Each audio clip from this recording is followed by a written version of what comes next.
എങ്ങനെയാ എക്സാമിനറിലേക്ക് എത്തി? ഞാൻ SLCയുടെ സമയത്ത് അലക്സാറിന്റെ ക്ലാസ് ആദ്യം കാണുന്നത്. കണ്ടപ്പോൾ തന്നെ നല്ല ക്ലാസ് ആയിരുന്നു. സ്കൂളിൽ നിന്ന് വ്യത്യസ്തമായിട്ടുള്ള ക്ലാസ് ആയിരുന്നു. അങ്ങനെ ഞാൻ പിന്നെ +1 ഒക്കെയുള്ള ബാച്ചിൽ ചേർന്ന് പിന്നെ SLCയുടെ റിവിഷൻ ബാച്ചിൽ കണ്ടിന്യൂ ചെയ്തു.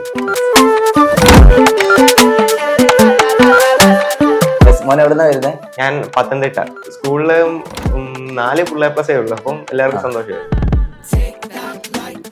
റിസൾട്ട് എങ്ങനെ ചെക്ക് ചെയ്ത്? മൊബൈലിലാണോ അതോ സ്കൂള് പഠിത്തം ഉണ്ടായിരുന്നു. വീട്ടിലോട്ട് വരുന്ന വഴിയിലാ ചെക്ക് ചെയ്ത്. ഒരു കടയിൽ നിൽക്കുമ്പോഴാ ചെക്ക് ചെയ്ത്.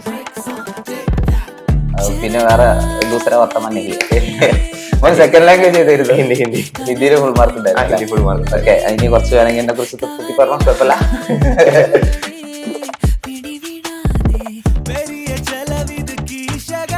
ഹലോ മക്കളെ, ഇന്ന് നമ്മുടെ മുമ്പിലുള്ളത് ഒരു സ്പെഷ്യൽ ഗസ്റ്റ് ആണ്. നമ്മുടെ +1 പരീക്ഷയിൽ 520ൽ 518 മാർക്ക് വാങ്ങിയിട്ടുള്ള ആർജവാണ്. ആദ്യം തന്നെ ഒരു വലിയ കൺഗ്രാറ്റുലേഷൻസ്. ഇനി മോൻ പറയൂ, എങ്ങനെ ഉണ്ടായിരുന്നു മോന്റെ ആ റിസൾട്ട് നോക്കിയ സമയത്തെ എക്സ്പീരിയൻസ്? റിസൾട്ട് നോക്കിയ സമയത്ത് ഞാൻ ഫുൾ മാർക്ക് പ്രതീക്ഷിച്ചായിരുന്നു. സത്യം പറഞ്ഞ ഇംഗ്ലീഷിന് ഒട്ടും പോകുന്ന ഞാൻ വിചാരിച്ചില്ലായിരുന്നു. എന്താ പോയെന്ന് അറിയത്തില്ല, പക്ഷെ എന്ത് ചെയ്യാനോ. 2 മാർക്ക് ഇംഗ്ലീഷിനാണ് പോയത് അല്ലേ? 2 മാർക്ക് ഇംഗ്ലീഷിനാണ്. എന്താ റിവാലുവേഷൻ ആണോ അതോ ഇംപ്രൂവ്മെന്റ്? എന്താ പരിപാടി? ആദ്യം റിവാലുവേഷൻ കൊടുത്തിട്ടുണ്ട്, അത് കിട്ടിയില്ല ഇംപ്രൂവ് ചെയ്യാന്ന് വിചാരിക്കും. Yes, okay. അപ്പൊ ഫുൾ മാർക്ക് ആയിട്ട് വരട്ടെ. 520ൽ 520. അപ്പൊ ഉറപ്പിച്ചോ? അത് 1 വേർഡ് ക്വസ്റ്റ്യൻ ഒന്നല്ലല്ലോ തെറ്റി? അല്ല, നമ്മുടെ ഉള്ളിൽ എവിടെയോ എന്തോ പോയതാണല്ലേ? അത് തീർച്ചയായിട്ടും 520ൽ 520 തന്നെ ആവും. നമ്മുടെ സ്റ്റേറ്റ് ടോപ്പർ ഓൾറെഡി ആണ്, എങ്കിലും ടോപ്പർക്ക് മേലെ ടോപ്പർ ആവാൻ പറ്റട്ടെ എന്ന് ആദ്യം ആശംസിക്കുകയാണ്. ഇനി മോനെ സയൻസ് ആയിരുന്നല്ലോ അല്ലെ? സയൻസ്. നമ്മൾ എക്സാമിനറിലെ ബാച്ചിലർ സ്റ്റുഡന്റ് ആണോ? Bachelor student. നമ്മുടെ അഗ്നി ബാച്ചിലർ സ്റ്റുഡന്റ് ആണല്ലോ. എങ്ങനെയാ എക്സാമിനറിലേക്ക് എത്തി? ഞാൻ SLCയുടെ സമയത്ത് അലക്സാറിന്റെ ക്ലാസ് ആദ്യം കാണുന്നത്. കണ്ടപ്പോൾ തന്നെ നല്ല ക്ലാസ് ആയിരുന്നു. സ്കൂളിൽ നിന്ന് വ്യത്യസ്തമായിട്ടുള്ള ക്ലാസ് ആയിരുന്നു. അങ്ങനെ ഞാൻ പിന്നെ +1 ഒക്കെയുള്ള ബാച്ചിൽ ചേർന്ന് പിന്നെ SLCയുടെ റിവിഷൻ ബാച്ചിൽ കണ്ടിന്യൂ ചെയ്തു. അതിനുശേഷം ഒരു ഇൻസ്പിറേഷൻ ആയി അല്ലേ? അതെ. മോൻ എവിടുന്നാ വരുന്നത്? ഞാൻ പത്തനംതിട്ട.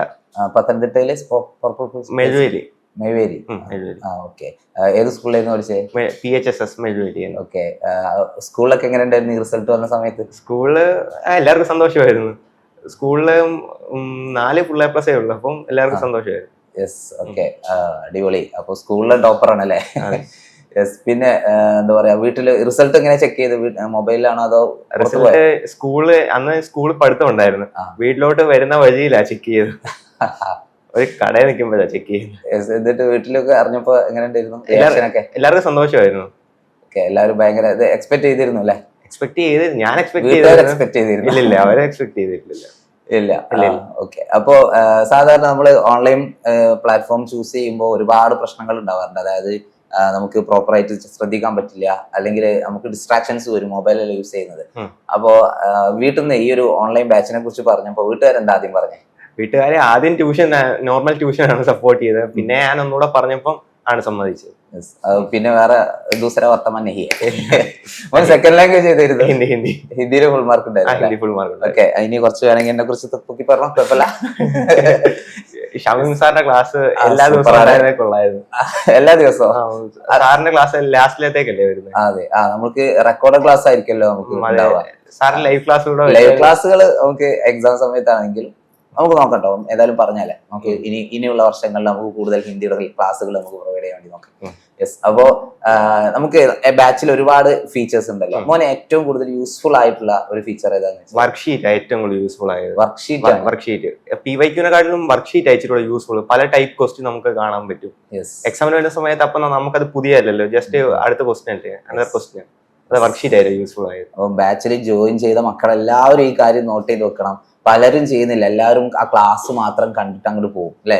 ചിലപ്പോൾ എന്ത് ചെയ്യും, PYQസിന്റെ ആ വീഡിയോ സൊല്യൂഷൻസും കാണും. പക്ഷെ വർക്ക്ഷീറ്റ് വളരെ ഇമ്പോർട്ടന്റ് ആണ്. അതിന്റെ ഒരു നേർസാക്ഷ്യമാണ് ഇവിടെ ഇരിക്കുന്ന നമ്മുടെ ആർജവ്. അപ്പൊ തീർച്ചയായിട്ടും നമ്മുടെ ഓരോ ഫീച്ചേഴ്സും അത് നിങ്ങൾക്ക് പഠനത്തിന് ഫുൾ മാർക്കിലേക്ക് എത്താൻ വേണ്ടിയുള്ള കാര്യങ്ങളാണ്. അത് നിങ്ങൾ യൂട്ടിലൈസ് ചെയ്യുക എന്നുള്ളതാണ് അതിലെ കാര്യം അല്ലെ?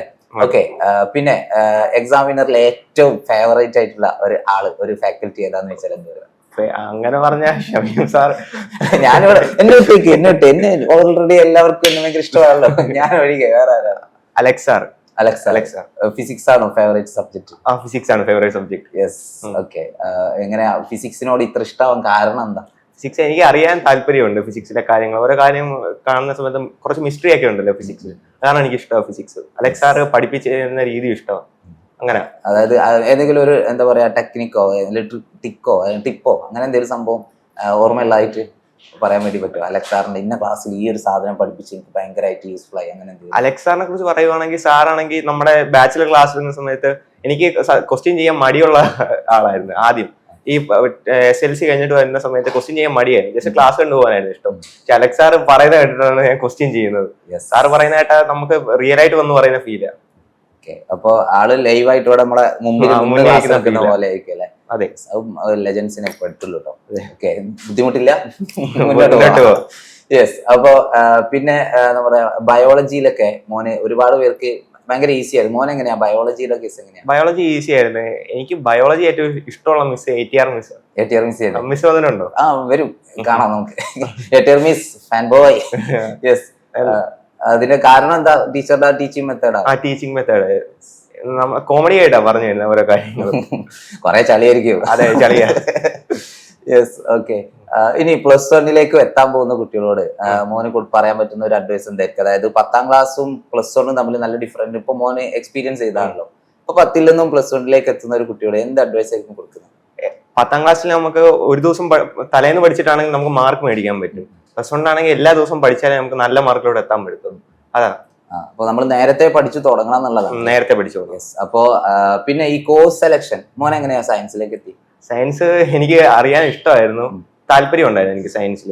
ഇത് ഫ്രണ്ട്സിന്റെ വല്ല ഇൻഫ്ലുവൻസ് അങ്ങനെ എന്തെങ്കിലും? ഫ്രണ്ട്സിന്റെ ഇൻഫ്ലുവൻസ് ഒന്നും ഇല്ല. അതായത് എന്റെ ഫ്രണ്ട്സ് ഒക്കെ അവിടെയാണ്, ഞാൻ നേരത്തെ പഠിച്ച സ്കൂളിൽ തന്നെ വീണ്ടും. അങ്ങനെ പോവാൻ ഉദ്ദേശിക്കുന്നവരോട് എന്ത് പറയാം? ഫ്രണ്ട്സിന്റെ താല്പര്യത്തിന് പോവല്ലേ, ദയവ് ചെയ്തിട്ട് പോവല്ലേ, നാശത്തിലേക്കാണ് നിങ്ങളുടെ പോക്ക് അല്ലെ? അതെ. യെസ്. ഓക്കെ. അപ്പൊ നിങ്ങളുടെ എന്താ പറയാ ലക്ഷ്യം എന്താണോ അതിനനുസരിച്ചുള്ള കോഴ്സ് നിങ്ങൾ സെലക്ട് ചെയ്യുക എന്നുള്ളതാണ്. അത് എന്താ പറയാ നമ്മുടെ ഫ്രണ്ട്സ് ഒരു വിഷയമേ അല്ല. ഫ്രണ്ട്സ് ഒക്കെ ഉണ്ടായിക്കോളും അല്ലെ? ഫ്രണ്ട്സ് ഉണ്ടായി. തീർച്ചയായിട്ടും. നമ്മൾ എവിടെ ചെന്ന് കഴിഞ്ഞാലും നമുക്ക് പറ്റിയ ഒരു ആംബിയൻസ് അവിടെ തീർച്ചയായിട്ടും ഉണ്ടാവും തന്നെയാണ്. ഓക്കെ. പിന്നെ നമ്മുടെ എന്താ പറയാ ആഫ്റ്റർ ഇനി +2 +1 പഠിച്ച പോലെ തന്നെ +2 അതേപോലെ പോയാൽ മതി? എന്താണ് ഇനി ഗിയർ മാറ്റണം? ഫിസിക്സിന്റെ സമയത്താണെങ്കിൽ നമുക്ക് ഒരുപാട് ഡെറിവേഷൻസ് ഉണ്ട്. എല്ലാ ദിവസവും പ്രാക്ടീസ് ചെയ്തില്ലെങ്കിൽ ചിലപ്പോൾ മറന്നുള്ള സാധ്യതയുണ്ട്. +2 കാര്യത്തിൽ +1 അത്ര മാത്തമാറ്റിക്കൽ അല്ലായിരുന്നു ഡെറിവേഷൻസ്. ഇങ്ങോട്ട് ഒരു മാത്തമാറ്റിക്കൽ അപ്രോച്ചാണ് ചെയ്യേണ്ടത്. യെസ്. ഓക്കെ. പിന്നെ മോന്റെ ഒരു സ്റ്റഡി ടൈം ടേബിൾ അങ്ങനെ എന്തെങ്കിലും ഉണ്ടോ? ഒരു ടൈം ടേബിൾ ഞാൻ ഒരു ആപ്പ് ഉപയോഗിക്കുമായിരുന്നു, പ്ലേ സ്റ്റോറിൽ കിട്ടുന്ന ഫോക്കസ് മീറ്റർ എന്ന് പറയുന്നത്. ഒരു ടൈമർ വെച്ചിട്ട് പഠിക്കുന്നത്, അതാണ് ഞാൻ യൂസ് ചെയ്തത് +1 ഫുള്ള്. ഓക്കെ. അതും ഒരു നമുക്കൊരു കൺട്രോൾ കിട്ടാൻ വേണ്ടിട്ട്. നമുക്കൊരു കൺട്രോൾ, അല്ലെങ്കിൽ ചിലപ്പോൾ ഞാൻ ഡിസ്ട്രാക്റ്റഡ് ആയിട്ട് പോകാൻ സാധ്യതയുണ്ട്. അതുകൊണ്ട് ഞാനൊരു ടൈമർ വെച്ചാൽ അത്ര സമയത്ത് ഞാൻ ഫോക്കസ്ഡ് ആയിട്ട് പഠിക്കും. അതാണ് മോന്റെ ഒരു വിജയമന്ത്രം എന്ന് പറയുന്നത് അല്ലെ? പിന്നെ മോൻ രാവിലെ നേരത്തെ എണീറ്റ് പഠിക്കുന്നു? അങ്ങനെ നേരത്തെ എഴുന്നേറ്റ് പഠിക്കാം. ആദ്യമൊക്കെ എഴുന്നേക്കുമായിരുന്നു, പക്ഷെ പിന്നെ മടിയാ. കാരണം ഞാൻ രാത്രിയാ പഠിക്കുക. വീട്ടിൽ വന്നിട്ട് സ്കൂളിൽ ഒരുപാട് നേരം രാത്രി തീരുന്നിടത്തോളം ഞാൻ ഒരു ടോപ്പിക്ക് തീർത്ത് കഴിഞ്ഞിട്ട് കിടന്നു. പിന്നെ ഒരുപാട് പെൻഡിങ് അങ്ങനത്തെ എന്തെങ്കിലും ദുരനുഭവങ്ങൾ ഉണ്ടായിട്ടുണ്ടോ? ഉണ്ടായിട്ടുണ്ട്. കഥ പറയട്ടെ. SSLC പോലെയാണ് ആദ്യം വിചാരിച്ചു, +1 അപ്പോഴത്തേക്കും. അപ്പം നമ്മള് ചുമ്മാ ക്ലാസ് കാണുക പോവുക അതായിരുന്നു. പിന്നെ നമ്മള് ക്രിസ്മസ് എക്സാം വന്നല്ലോ മാത്സിന്റെ ക്രിസ്മസ് എക്സാമിന് എനിക്ക് ആദ്യം 60ൽ 45 പോയി. നേരത്തെ 45 മാർക്കേ ഉണ്ടായിരുന്നുള്ളൂ. ഞാൻ വിചാരിച്ച് ഇതുവരെ ഇങ്ങനൊന്നും മാത്സിനെ ചതിച്ചെന്ന് ഞാൻ വിചാരിച്ചു. പിന്നെ മനസ്സിലായത് ഞാൻ ക്ലാസ് കണ്ടുപോയോണ്ടാണ്. ഞാൻ ക്വസ്റ്റ്യൻ പ്രാക്ടീസ് ചെയ്യാൻ കുറവായിരുന്നു. പിന്നെ ഞാൻ നമ്മുടെ +1 തന്നെ റിവിഷൻ ബാച്ച് ചേർന്നു. അപ്പം അവരെ ഒരുപാട് ക്വസ്റ്റ്യൻ ഉണ്ടല്ലോ, ആ ക്വസ്റ്റ്യൻസ് ഞാൻ ചെയ്തു. വർക്ക്ഷീറ്റ് ചെയ്തപ്പോൾ ഞാൻ മനസ്സിലായി ഈ ക്വസ്റ്റ്യൻ ആണല്ലോ ക്രിസ്മസ് എക്സാം ചോദിച്ചേർന്നു. ഒട്ടുമിക്ക ക്വസ്റ്റ്യൻസ് അവിടെ ഉണ്ടായിരുന്നു. ആ വർക്ക്ഷീറ്റ് ഏറ്റവും ഇമ്പോർട്ടന്റ്. അപ്പൊ വീണ്ടും മുമ്പ് അറിയുന്ന വർക്ക്ഷീറ്റ് തന്നെയാണ്, നിങ്ങൾ അത് നോട്ട് ചെയ്യണം. ഓക്കെ. പിന്നെ എന്താ പറയാ നമ്മുടെ ഒരു പരീക്ഷാ സമയമൊക്കെ ആവുന്ന സമയത്ത് മോന്റെ പഠന രീതിയിൽ വന്ന മാറ്റങ്ങൾ എന്തെങ്കിലും? പരീക്ഷ സമയത്ത് ഞാൻ എക്സ്ട്രാ ഒന്നും പഠിക്കാൻ നോക്കിയില്ല. ഞാൻ പഠിച്ച കാര്യങ്ങൾ തന്നെ റിവൈസ് ചെയ്യാനും ക്വസ്റ്റ്യൻസിനാണ് ഇമ്പോർട്ടൻസ് കൊടുത്തത്. എക്സ്ട്രാ പഠിച്ചാൽ ചിലപ്പോൾ മറന്നു പോയാലോ, അതുകൊണ്ട്. ഓക്കെ. അപ്പൊ ഉള്ള കാര്യങ്ങൾ ഒന്നുകൂടെ ഒന്ന് റിവിഷൻ അല്ലെ? അതെ. റിവിഷൻ എക്സാമിനർ ഹെൽപ്പ് എന്തെങ്കിലും ഉണ്ടായിരുന്നു? റിവിഷൻ ബാച്ച് നല്ല ഹെൽപ്ഫുൾ ആയിരുന്നു. നമ്മുടെ ബാച്ചിൽ ജോയിൻ ചെയ്തവർക്ക് ഫ്രീ ആയിരുന്നല്ലേ? ഫ്രീ ആയിരുന്നു. അടുത്ത വർഷത്തെ ബാച്ച് ജോയിൻ ചെയ്തത്. പിന്നെ മാരത്തോൺ ഒക്കെ ഞാൻ അറ്റൻഡ് ചെയ്യുമായിരുന്നു. സാറിന്റെ മാരത്തോണും. യെസ്. അന്ന് ഓർമ്മയുള്ള ഒരു എന്റെ എന്താ പറയാ എന്റെ ക്ലാസ്സിൽ നിന്ന് ഓർമ്മയുള്ള ഒരു സംഭവം, ഷമീം സാറിന്റെ ഒരു സാധനം എന്ന് പറഞ്ഞിട്ട് CID മൂസ. അതാണ്. ഞാനത് എക്സ്പെക്ട് ചെയ്തിരുന്നു. +1 +2 പഠിക്കുന്ന കുട്ടിയൊക്കെ CID മൂസയുടെ ആ ഒരു ഫിൽമി സമീക്ഷ അത് സെറ്റാക്കി തന്നെ കേട്ടോ. അതിന് മാറാനും പോലെ കാലാകാലം തന്നെ ആയിരിക്കും. 8 മാർക്കിലെ ഇനി സെക്കൻഡ് ലാംഗ്വേജ് ചൂസ് ചെയ്യുമ്പോൾ മോൻ എന്തുകൊണ്ടാണ് ഹിന്ദി യൂസ് ചെയ്തത്? ഹിന്ദി എനിക്ക് എളുപ്പമായിരുന്നു. ഞാൻ ഹിന്ദി സിനിമയൊക്കെ കാണുമായിരുന്നു. അതുകൊണ്ട് മലയാളത്തിൽ നമ്മൾ ഒരുപാട് എഴുതണ്ടേ. ഹിന്ദി ആകുമ്പോഴത്തേക്കും നമുക്ക് കാര്യം പറഞ്ഞാൽ മതി.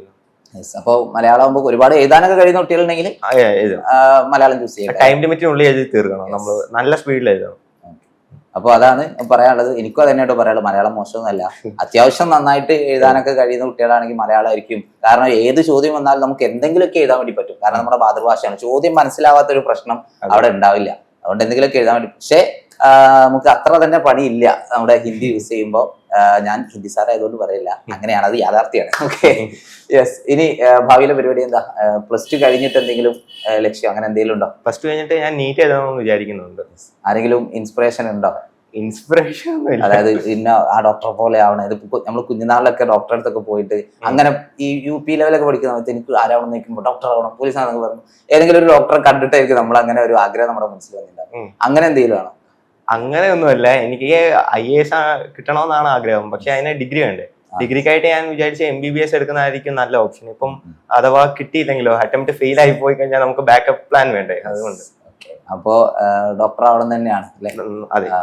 വീട്ടിൽ നിന്ന് എന്താ പറഞ്ഞേ? ഞാനിങ്ങനെ നീറ്റിനാണ് എൻട്രൻസ് എന്ന് പറയുമ്പോൾ ചെറിയ ആശങ്കകള് വീട്ടിലുണ്ടാവുമല്ലോ, അവരെന്താ ഇങ്ങനെ ഫുൾ സപ്പോർട്ടാണ്? ഫുൾ സപ്പോർട്ടാണ്. ഇനിയിപ്പം അഥവാ കിട്ടിയില്ലെങ്കിൽ ഡ്രോപ്പ് എടുത്തോളാം പറഞ്ഞു. അപ്പൊ അത്രക്കും സപ്പോർട്ടാണ്, കുറച്ചൊന്നല്ല. യെസ്. അപ്പോ ഓൾ ദി ബെസ്റ്റ്. നമുക്ക് ഭാവിയിലൊരു ഡോക്ടറായിട്ട് വീണ്ടും ഇന്റർവ്യൂ ചെയ്യാനുള്ള ഭാഗ്യം ഉണ്ടാവട്ടെ. അപ്പോ അവസാനമായിട്ട് നമ്മുടെ ഈ ഒരു വീഡിയോ കാണുന്ന മക്കളോട് എന്താണ് മോൻ പറയാനുള്ളത്? ഒന്നും പിന്നത്തേക്ക് മാറ്റി വെക്കല്ലേ. പഠിക്കാനുള്ള ഒരു ദിവസം പഠിക്കാനുള്ള അന്ന് തന്നെ തീർത്തിട്ടേ നിങ്ങൾ കിടക്കാവുള്ളൂ. അല്ലെ? കാര്യങ്ങൾ അന്നാന്ന് പഠിച്ചു പോവാന്നുള്ളതാണ്. അപ്പോ ഓൾ ദി ബെസ്റ്റ്. അപ്പൊ വീണ്ടും കാണാം. അതുവരെ ടാറ്റാ.